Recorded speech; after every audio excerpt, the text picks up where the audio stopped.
Have you ever seen a man walk into a room and everyone stops talking?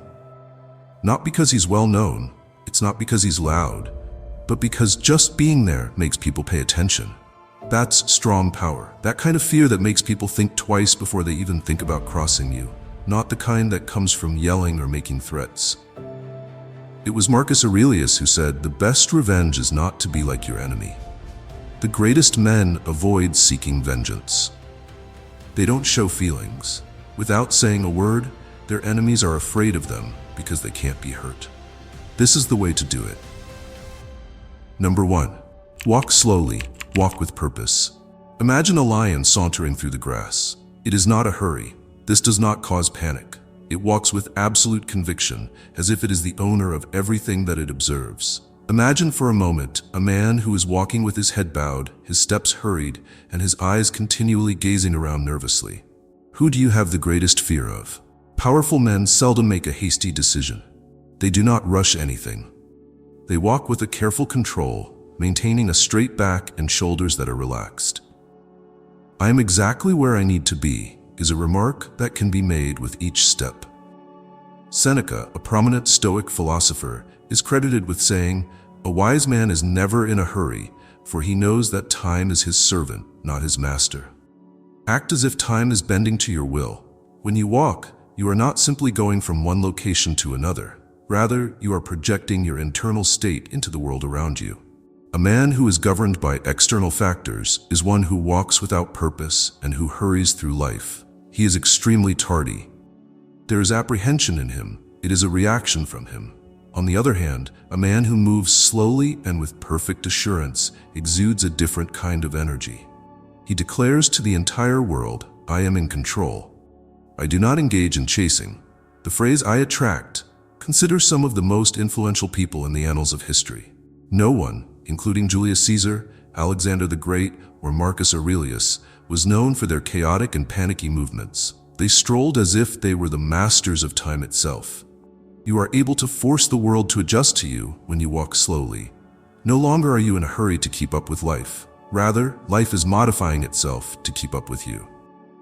However, speed is not the only factor. How you carry yourself is also quite important. Maintain a backward posture with your shoulders, at the level of your chin.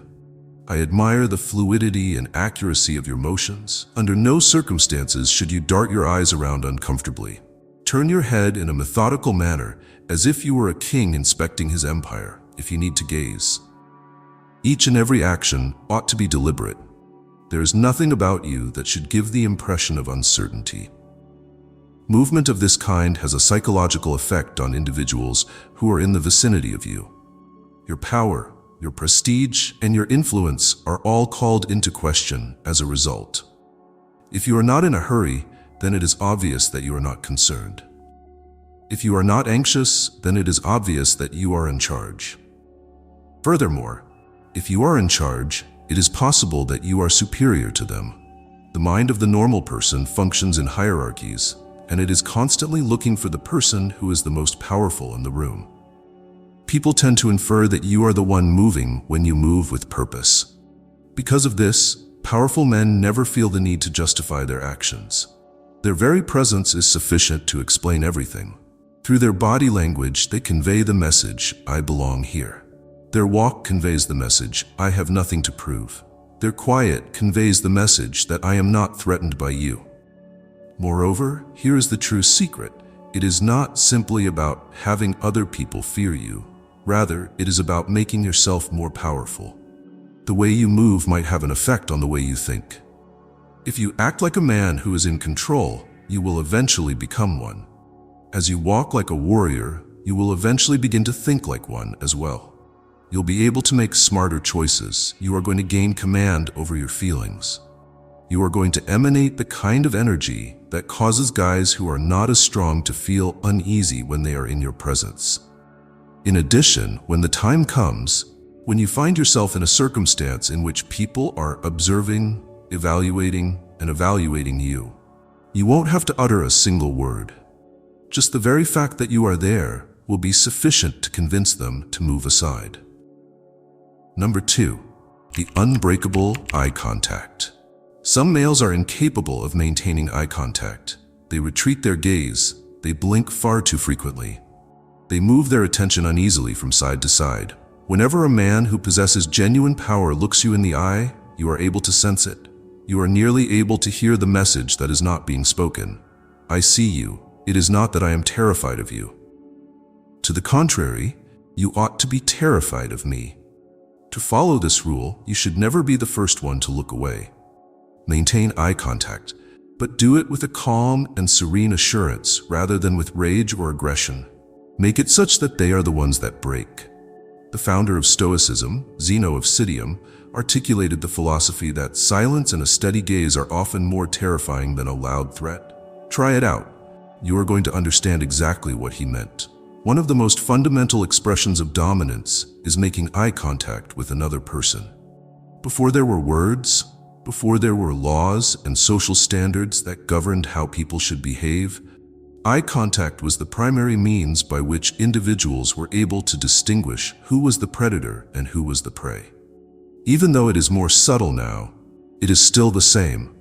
In any conflict, the person who is the first to break eye contact is the one who loses. Take into consideration the following. When two animals in the wild look at each other, it is more than just a simple stare. This is a test. The one who is weaker will always look away first, which is a gesture of submission. Who is the most powerful? As he maintains his composure and maintains his look, he is conveying a message in silence that says, I am above you. Humans are not an exception to this rule.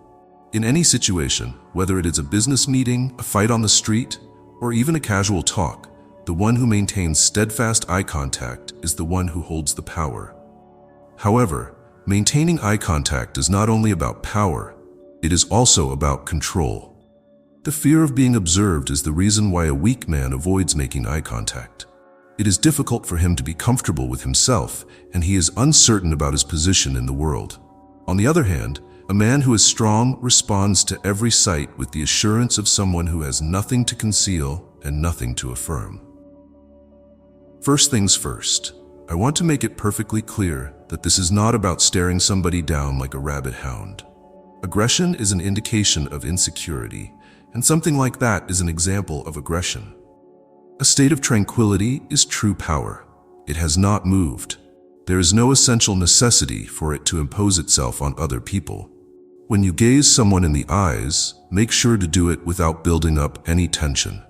Your face should be neutral, your body should be relaxed, and your breathing should be slow. It is possible to make them sense your presence without using a single word. This has an immediate impact on the situation. When they are around you, people will be hesitant. Eventually, they will question their own judgment. Given that they are not accustomed to having someone see them for who they really are, they will have feelings of unease.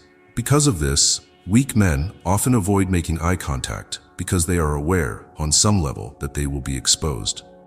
Additionally, here is where you take it to the next level. When you are in a state of stress and someone is attempting to confront you, you should maintain eye contact but remain silent.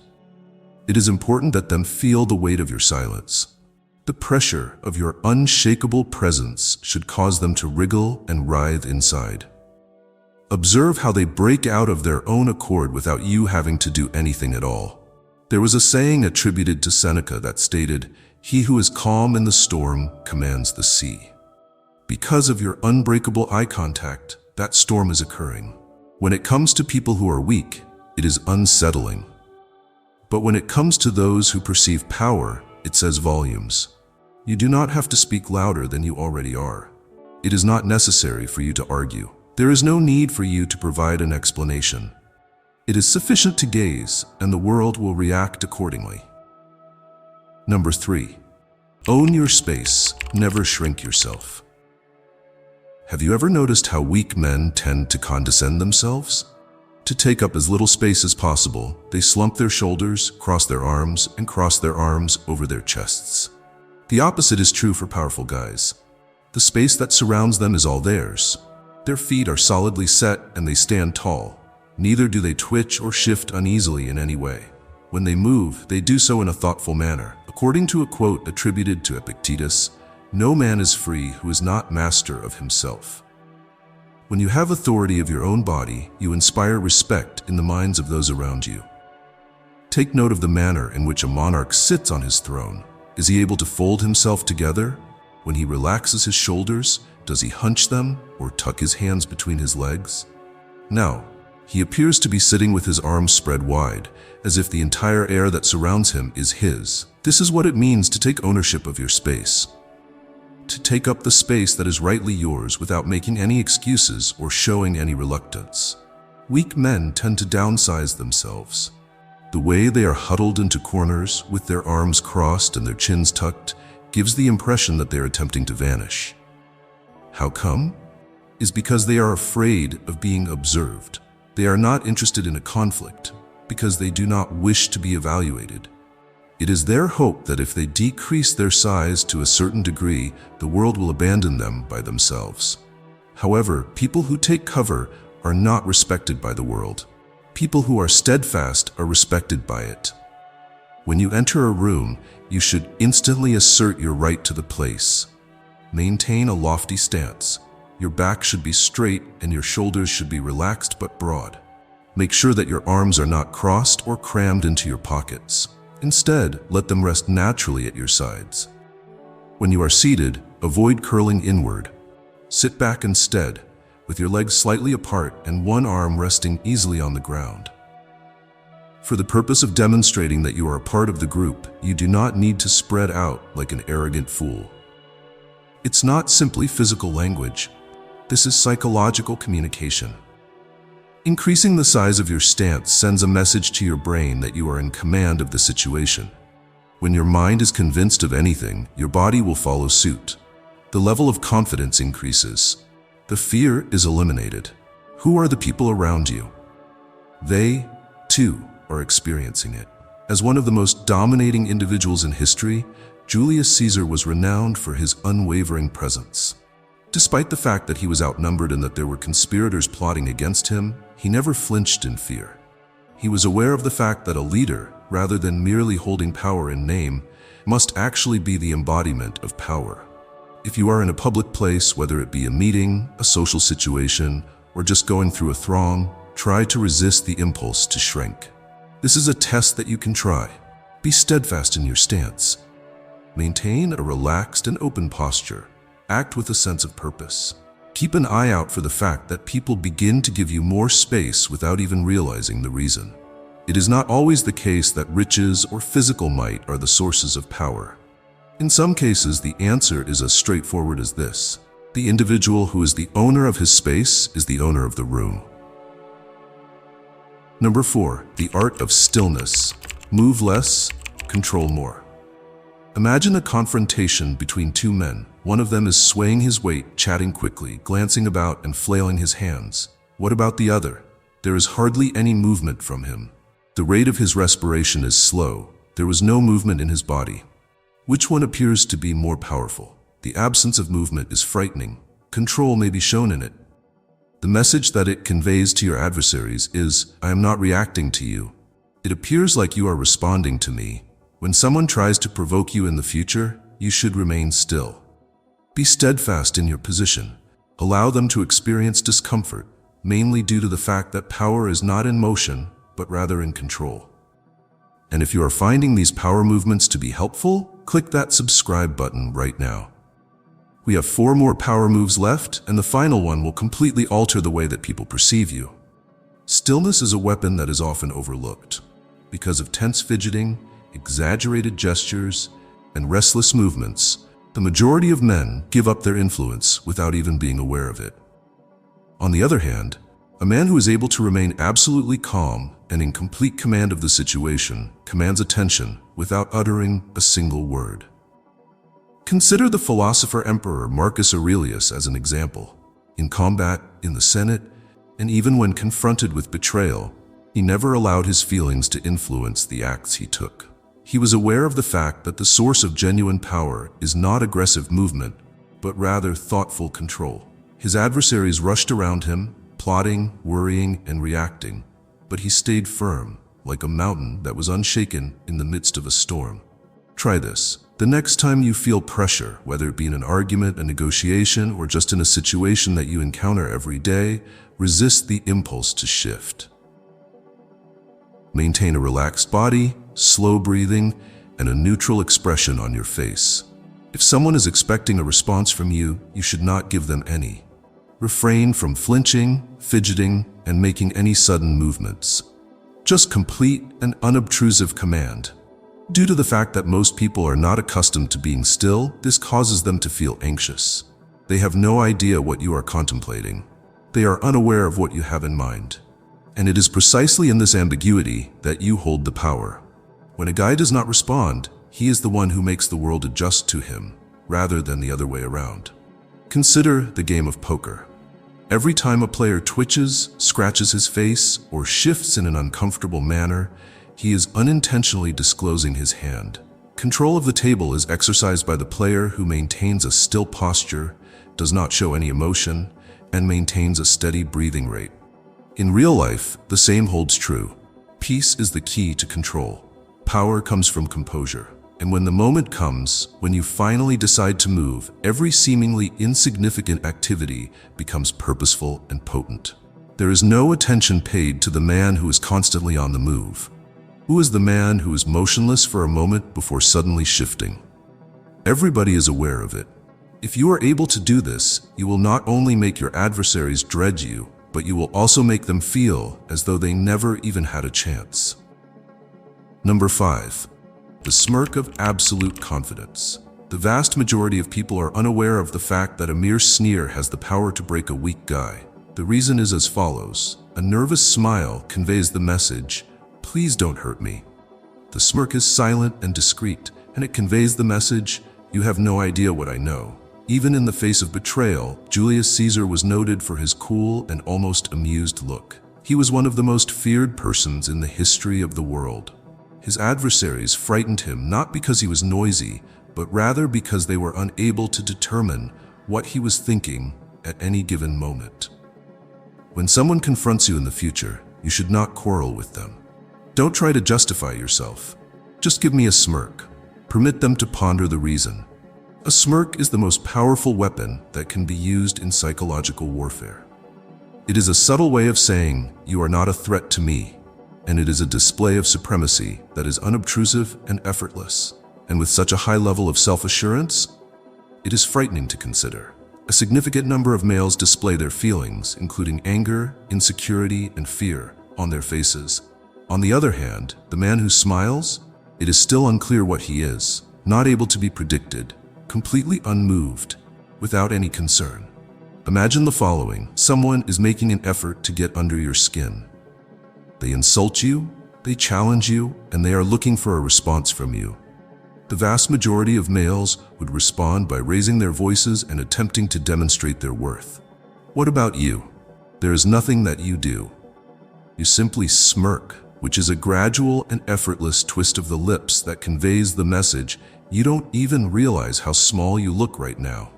And at that very instant, they are aware of it. The transfer in power that occurred. The knowledge that they have already been defeated.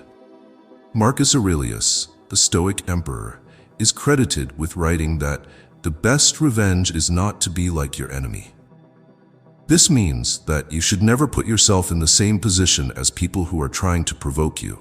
Both when you dispute with them and when you react emotionally, you are playing their game. And the instant you start playing their game, you have already given up control of the situation.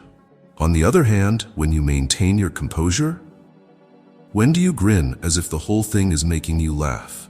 You compel them to participate in your game. This is the reason why powerful men, such as leaders, soldiers, and monarchs, never overreact. They are aware that power lies in the unknown.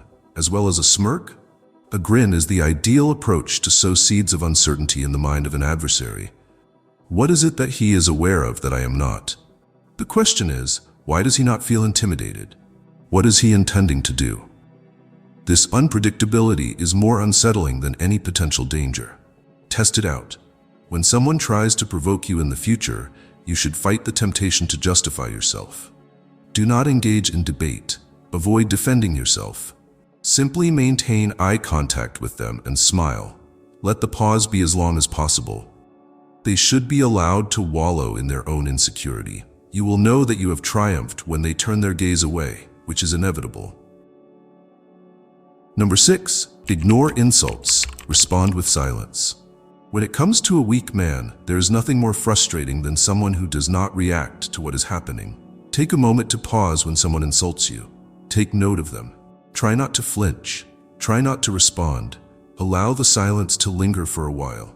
Marcus Aurelius stated in his personal notes, "The opinion of others cannot harm you unless you allow it to." His words are still relevant today. Arguments are made by weak guys. Men who are strong let their silence to speak for themselves. Silence is a means of attack. It has a more cutting edge than words, a more weighty impact than insults, and a more devastating impact than any response. A weak man demands that you respond to him. He takes great pleasure in the notion that his words have the ability to influence you. When you respond to him, whether by arguing with him or by becoming defensive, you are providing him with exactly what he is looking for. Evidence that he has had an effect on you. When you don't say anything, however, when you merely stare, showing no sign of being bothered or even amused, you compel him to confront a very frightening reality, which is that his words have no meaning. Imagine a fool yelling vulgarities at a statue made of stone. There is no matter how loud he cries or what he says, the statue does not move. It does not care. And it does not move at all. At some point, the idiot appears to be insane. This is an example of the same principle. Your adversary will appear to be a toddler throwing a fit if you choose to make no response to their behavior. Scipio Africanus, a Roman general, was degraded in front of his troops at one point. Instead of giving a response, he merely chuckled and removed himself from the situation. He was humiliated, not because of anything that Scipio had said, but more because of what he refused to say. His soldiers followed, and the guy who had insulted him stood there, humiliated. That is the essence of the power of quiet. The majority of males are afraid of being silent. They are under the impression that they need to fill the hole with defenses, explanations, and counterattacks. However, moderation is the key to great strength. At the time that you stop defending yourself against every minor insult, and the moment that you stop justifying yourself, you will enter a different level of control. Take a moment to slow down the next time someone makes an attempt to provoke you. Allow the insult to linger in the vicinity. Maintain direct eye contact. Hold your tongue. Keep an eye on how the tension is rising. Be sure to observe how the person who insulted you begins to wriggle and get uncertain about whether or not he made a mistake. Given that he did it, he was under the impression that he could ensnare you in his own personal universe of trivial disagreements and emotional outbursts. But what about you? You are superior than it. When he finally turns his head away from you, when he breaks before you do, you will realize something that the majority of men never do. The one who speaks first in a conflict is typically the one who is losing. Number 7, the deadly power of silence. It is unsettling to be silent. The vast majority of individuals make an effort to fill it with nervous talk. Men in positions of power are aware that silence compels the other person to engage in thought. It causes individuals to question their own beliefs. Because of this, people begin to question whether or not they have already lost. Do you want to put this to the test? When someone makes a dumb statement in the future, you should not quickly respond to it. Simply take a moment. Have a look at them.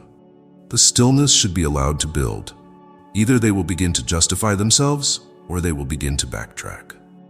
In any case, you come out on top. When silence is in its purest form, it is terrifying because it requires concentration. It is the absence of distractions and the absence of reassurance that is the problem. A statement of silence is the most powerful message that can be made in a world where everyone is yearning to be heard.